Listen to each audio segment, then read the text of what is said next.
السلام علیکم، میں ہوں Ali. Welcome back to another video. معجزہ دیکھ کے ہر شخص حیران ہو جاتا ہے، لیکن آج کی ویڈیو ایک ایسے شخص کے بارے میں ہے جس نے رسول اللہ صلی اللہ علیہ وسلم کا معجزہ دیکھ کر اسلام قبول کر لیا.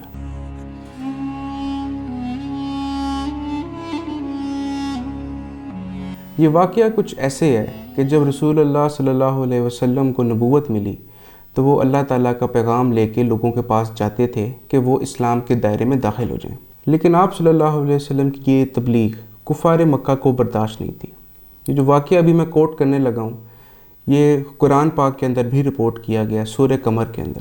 ایک مرتبہ آپ صلی اللہ علیہ وسلم رات کے وقت اللہ تعالیٰ کا پیغام لوگوں تک پہنچا رہے تھے کہ کفار کے ایک گروہ نے ان کو روکا اور کہا کہ ہم نہیں مانتے کہ تم اللہ کے کوئی بندے ہو یا تم اللہ کے کوئی نبی ہو، تو تم کوئی ایسی چیز کر کے دکھاؤ کہ جس سے ہم تمہارے اوپر یقین کر لیں کہ تم اللہ کے سچے بندے ہو اور اللہ کے سچے نبی ہو. اور جو لفظ انہوں نے استعمال کیا وہ یہ تھا کہ تم کوئی معجزہ کر کے دکھاؤ ہمیں. تو چاندنی رات تھی، مطلب چاند پورا اپنے سرکل کے اندر کمپلیٹ تھا. تو آپ صلی اللہ علیہ وسلم نے اللہ سے دعا کی اور چاند کی طرف انگلی کا اشارہ کیا اور چاند کے اوپر سے لے کے نیچے تک اشارے سے ایک لائن ڈرا کی، اور پھر جب وہ لائن ڈرا ہو گئی تو آپ صلی اللہ علیہ وسلم نے اس کا رائٹ والا حصہ رائٹ کی طرف کیا اور لیفٹ والا حصہ اپنی انگلی کے اشارے سے لیفٹ کی طرف کیا. اس چیز کو بولا جاتا ہے شق قمر، مطلب چاند کے دو حصے کرنا. جب آپ صلی اللہ علیہ وسلم نے اس کے دو حصے کیے اللہ کی مدد کے ساتھ، اس کے بعد اس چاند کو واپس جوڑا بھی اور بیچ میں پھر سے ایک لائن ڈرا کی اشارے سے، اور وہ چاند وہاں سے جڑ گیا. اس چیز کو دیکھ کے وہ لوگ حیران تو ہوئے، لیکن انہوں نے پھر بھی اس بات کو ماننے سے انکار کر دیا. انہوں نے جو باتیں کیں وہ یہ تھیں کہ نعوذ باللہ رسول اللہ صلی اللہ علیہ وسلم نے ان کے اوپر کوئی جادو کیا، کوئی ایسا اسپیل کاسٹ کیا ہے جس کی وجہ سے وہ لوگ ہپنوٹائز ہو گئے ہیں اور ان کو ایسا فیل ہو رہا ہے کہ یہ چاند کے دو حصے ہو گئے لیکن اصل میں نہیں ہوا. اس وقت تو انہوں نے اس بات سے انکار کر دیا اور نعوذ باللہ آپ صلی اللہ علیہ وسلم کو جادوگر کہہ دیا کہ اس نے ہمارے اوپر جادو کیا. لیکن بعد میں جب ان لوگوں نے اس چیز کو سوچا تو انہوں نے آس پاس کے جو لوگ ہیں ان سے، خاص طور پہ جو مسافر تھے، ٹریولرز تھے، ان سے یہ بات کنفرم کی کہ کیا تم نے بھی یہ واقعہ ہوتے ہوئے دیکھا، کیا تم نے بھی شق القمر کو دیکھا، چاند کے دو حصے ہوتے ہوئے دیکھا. لیکن ہر بندے نے یہی کہا کہ ہاں ہم نے بھی دیکھا. لیکن اس کے باوجود کفار مکہ نے اس بات سے انکار کر دیا کہ ایسی کوئی چیز اصل میں نہیں ہوئی تھی. نعوذ باللہ رسول اللہ صلی اللہ علیہ وسلم نے ہمارے اوپر کوئی جادو کیا تھا، اس کی وجہ سے ہمیں ایسا فیل ہوا. لیکن اس کے اندر جو مزے کی چیز ہے وہ اب شروع ہوتی ہے کہ عرب کہاں پر، مکہ کہاں پر، اور ساؤتھ انڈیا کا شہر کیرلا کہاں پر. کیرلا کا ایک بادشاہ تھا جس کا نام چکرورتی فارمس رپورٹ کیا جاتا ہے. وہ اپنی وائف کے ساتھ اپنے محل کے سین کے اندر ٹہل رہا تھا کہ جب اس نے آسمان کی طرف دیکھا تو اس نے دیکھا کہ چاند کے دو حصے ہوئے ہیں، جس کو دیکھ کے وہ بہت پریشان ہوا کہ مطلب ایسا کیسے ممکن ہے.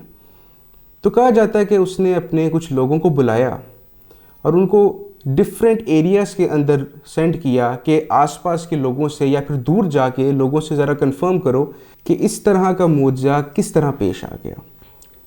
تو کچھ دیر کے بعد اس کا ایک بندہ خبر لے کر آیا. اس نے کہا کہ مجھے خبر ملی ہے کہ عرب کے اندر کوئی اللہ کا نبی ہے، یہ معجزہ اس نے سر انجام دیا. یہ بات سن کے وہ بہت حیران ہوا اور اس نے اپنے لوگوں کو کہا کہ تم ایک کاروان تیار کرو، میں ان سے جا کے ملنا چاہتا ہوں. تو بولا جاتا ہے کہ اس نے کاروان تیار کروایا. کیرلا سے وہ مکہ کی طرف اس نے سفر کیا. تو اس نے گفٹ کے طور پہ آپ صلی اللہ علیہ وسلم اور ان کے اصحاب کے لیے اچار پیک کروایا. تو جب وہ کیرلا سے مکہ پہنچا تو کہا جاتا ہے کہ اس نے باقاعدہ آپ صلی اللہ علیہ وسلم کے ساتھ بیٹھ کے ملاقات کی، یہ واقعہ ان کو بیان کیا اور اس نے پھر اسلام قبول کیا اور اس کے ساتھ جتنے بھی ساتھی تھے انہوں نے بھی اسلام قبول کیا. اس کے بعد جب وہ واپس اسلام قبول کر کے اپنے ملک جا رہا تھا تو راستے میں کہا جاتا ہے کہ اس کی طبیعت بہت زیادہ خراب ہو گئی اور اس نے اپنے کمپینینز کو یہ بات پہلے ہی بول دی کہ میرا نہیں خیال کہ میں اپنے ملک واپس زندہ پہنچ سکوں گا، لیکن تم لوگ میرے سے ایک وعدہ کرو کہ میں ادھر پہنچوں یا نہ پہنچوں، تم لوگوں نے اللہ کا پیغام وہاں کے جو لوگ ہیں ان کی طرف پہنچانا ہی پہنچانا ہے۔ اور ایسا ہی ہوا کہ وہ راستے میں ان کا انتقال ہو گیا۔ ان کی ڈیڈ باڈی کو تو واپس لے کر جایا گیا، لیکن کہا جاتا ہے کہ ان کے جو کمپینینز ہیں انہوں نے پھر جا کے اللہ کا پیغام وہاں پہ دیا۔ تو ساؤتھ انڈیا کے اندر اسلام اتنا پہلے کا آ چکا ہے۔ یہ وہ واقعہ تھا کہ سامنے کھڑے ہوئے لوگوں نے آپ صلی اللہ علیہ وسلم کی بات کو نہ مانا، ان کے سامنے انہوں نے ایک معجزہ پیش کیا، لیکن پھر بھی انہوں نے ان سے انکار کر دیا اور نعوذ باللہ ان کو جادوگر کہا۔ لیکن کدھر دور ساؤتھ انڈیا کے اندر ایک بادشاہ نے اپنے صحن کے اندر کھڑے ہو کے جب یہ معجزہ دیکھا کہ چاند کے 2 حصے ہوئے ہوئے ہیں، تو اس نے ساؤتھ انڈیا سے لے کے مکہ تک ٹریول کیا اور اسلام قبول کیا۔ اس ویڈیو کو یہاں پہ اینڈ کرتے ہیں۔ ویڈیو اچھی لگی ہو تو ضرور لائک اور سبسکرائب کیجیے گا۔ آپ کا بہت شکریہ۔